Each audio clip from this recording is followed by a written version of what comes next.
تصویریں اختر کی نہیں ہیں، اس انکشاف پر تجمل کا رد عمل کیا تھا؟ جواب ہے اس کا تصویریں اختر کی نہیں ہیں، اس انکشاف پر تجمل کو دھچکا سا لگا اور کہنے لگا کہ تم نے ہمیں دھوکے میں رکھا، اپنی نالائکی چھپاتے رہے، میں نے اتنی آسائشیں بیکار مہیا کی تھی۔ اگلا سوال ہے سردار تجمل حسین کی کوٹھی کا نام کیا تھا؟ جواب ہے اس کا سردار تجمل حسین کی کوٹھی کا نام ان نشاد تھا۔ اگلا سوال ہے تجمل کی عمر کتنی تھی؟ جواب ہے اس کا سردار تجمل حسین کی عمر 40 اور 45 کے درمیان تھی، صحت نہایت اچھی تھی اور جسم پر قیمتی سوٹ تھا۔ اگلا سوال ہے تجمل نے اختر کو کون سی خوشخبری سنائی؟ جواب ہے اس کا تجمل نے اختر کو بہت بڑی خوشخبری سنائی کہ اسے ابھی ابھی ایک دوست نے فون کر کے بتایا ہے کہ اختر کی تصویر کو ججوں نے اول انعام کا مستحق قرار دیا ہے اور رؤوف کو مزید تفصیل معلوم کرنے کے لیے بھیجا ہے۔ اگلا کوشچن ہے اختر 2 سال قبل کہاں رہتا تھا؟ یعنی جو مصور ہے اس ڈرامے کا وہ 2 سال قبل یعنی تجمل کو ملنے سے پہلے کہاں رہتا تھا؟ جواب ہے اس کا اختر 2 سال قبل ایک تنگ و تاریک گلی کے ایک خستہ اور بدنما مکان میں رہتا تھا، اس کا گھر ٹوٹا پھوٹا اور تاریک تھا۔ اگلا کوشچن ہے اختر کے نزدیک نیازی کا قاتل کون تھا؟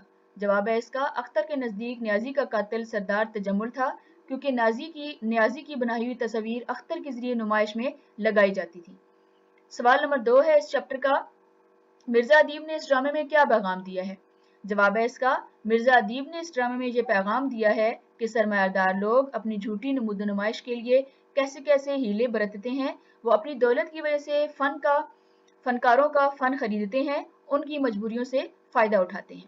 سوال نمبر 3 ہے اس ڈرامے کے کرداروں کے نام لکھیں۔ اس ڈرامے کے کرداروں کے نام درج ذیل ہیں بابا جو کہ اس ڈرامے میں نوکر بنا ہوا ہے، تجمل جو ایک سرمایہ دار شخص ہے، اختر وہ ایک مصور ہے یعنی تصویریں بناتا ہے، اور رؤوف جو ہے وہ تجمل کا پرائیویٹ سیکرٹری ہے۔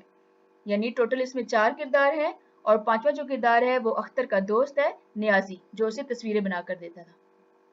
سوال نمبر 4 ہے مندرجہ ذیل الفاظ کی جمع لکھیں۔ یہ آپ کے پاس مکس اپ ہوئے پڑے ہیں واحد جمع اور جمع واحد، میں نے الگ الگ کر کے آپ کے لیے لکھ دی ہیں۔ یہ واحد ہے منظر، جمع ہے اس کی مناظر، تصویر تصاویر، انعام انعامات، باغ باغات، خبر اخبار، تکلیف تکالیف۔ سوال نمبر 5 ہے مذکر اور مؤنث الفاظ الگ الگ کریں۔ آپ کے پاس یہ بھی مکس اپ ہوئے پڑے ہیں، میں نے مذکر الفاظ الگ کر دیے اور مؤنث الفاظ الگ کر دیے۔ مذکر الفاظ میں آتا ہے پاجامہ، اخبار، مصور، مہمان، اور مؤنث الفاظ میں آتا ہے سرکار، قمیض، تصویر، جھونپڑی، توہین اور نمائش۔ نیکسٹ کوشچن ہے درج ذیل الفاظ کے معنی لکھیں اور جملوں میں استعمال کریں۔ جواب ہے اس کا الفاظ ہے فنکار، معنی ہے اس کا تخلیقی کام کرنے والا، اور جملہ اس کا فنکار کی خدمت یہ ہے کہ اس کے فن کی قدر کی جائے۔ اگلا لفظ ہے شب بیداری، معنی ہے اس کا رات کو جاگنا، جملہ اس کا شب بیداری کی وجہ سے اختر کی آنکھوں کے گرد ہلکے پڑ گئے۔ نیکسٹ ہے ورڈ خوشخبری، معنی ہے اس کا اچھی خبر، اور جملہ ہے میں تمہارے لیے خوشخبری لایا ہوں۔ نیکسٹ ورڈ ہے اعزاز، معنی ہے اس کا مرتبہ یا عزت، جملہ اس کا غالب کو بہادر شاہ ظفر کا ارشاد ہونے کا اعزاز حاصل ہے، استاد ہونے کا اعزاز حاصل ہے۔ کارنامہ، معنی ہے اس کا بڑا کام، اور جملہ اس کا ہماری تاریخ جنگی سپہ سالاروں کے کارناموں سے بھری پڑی ہے۔ لفظ ہے شیش محل، معنی ہے اس کا شیشوں کا محل، اور جملہ اس کا شہزادی شیش محل میں رہتی ہے۔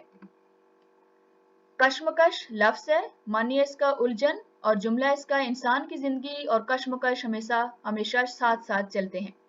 لفظ ہے نمائش کا، معنی ہے اس کا دکھانے کی جگہ، اور جملہ اس کا فن پاروں کی نمائش میں لوگوں کی بھیڑ تھی۔ لفظ ہے سرپرستی، معنی ہے اس کا نوازنا یا قدردانی، اور جملہ اس کا پرانے زمانے میں بادشاہ فنکاروں کی سرپرستی کرتے تھے۔ لفظ ہے مصور نواز، معنی ہے اس کا تصویریں بنانے والوں کا قدردان، اور جملہ اس کا تجمل ایک مصور نواز شخص تھا۔ یہ تھے اس کے مشقی سوالات۔ اس میں ایک ایڈیشن کوسچن میں نے آپ کے لیے بنایا ہے، یہ پیپرز میں زیادہ تر آتے ہیں جو کہ ہم بک کے اینڈ پہ ہوتے ہیں اور چھوڑ دیتے ہیں، آپ نے یہ یاد بھی کرنا ہے اور اپنی کاپیز پہ لکھنا بھی ہے۔ یہ ہے ڈرامہ، جو آپ نے سبق پڑھا ہے وہ بھی آلریڈی ایک ڈرامہ ہے، لہو اور قالین ہے اس کا نام، اور اس کو لکھنے والے کا نام ہے مرزا ادیب۔ ڈرامہ کیا ہوتا ہے؟ ڈرامہ جس یونانی لفظ سے ماخوذ ہے اس کے معنی ہے کر کے دکھانا۔ ڈرامہ ایک کہانی ہوتی ہے جسے کرداروں کی حرکات و سکنات اور مکالموں کی مدد سے پیش کیا جاتا ہے۔ مطلب ڈرامہ پڑھنے کی خبر نہیں بلکہ پیش کرنے کی چیز ہے. دوسرا اس میں سے جو میں نے کوشچن آپ کے لیے بنایا وہ ہے مکالمہ نویسی. مکالمہ باہمی کلام اور بات چیت کو کہتے ہیں. مکالمہ ہمیشہ کسی ایک متعین موضوع پر ہوتا ہے. مکالمہ فطری بات چیت ہے. اچھا مکالمہ وہ ہے جس میں کردار اپنی ذہنی سطح، اپنی طبقاتی احساس، اپنے علم و مرتبے کے مطابق گفتگو کر کے دکھائیں. ان کے بارے میں نے تھوڑی سی ڈیٹیل آپ کو گرامر میں بھی بتائی ہے. آپ تمام ویڈیوز کو دیکھیں اور اپنے علم میں اضافہ کریں.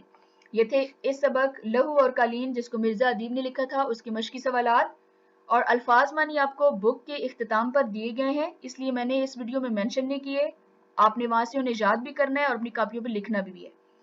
باقی رہ گیا اس کا بک ورک جس میں خالی جگہ پر کالم ملائیں اور متن کو مد نظر رکھ کر درست جواب کا انتخاب کریں. وہ آپ نے بک کے اوپر ہی مینشن کرنا ہے. جہاں رہیں خوش رہیں، اپنا بہت سا خیال رکھیں.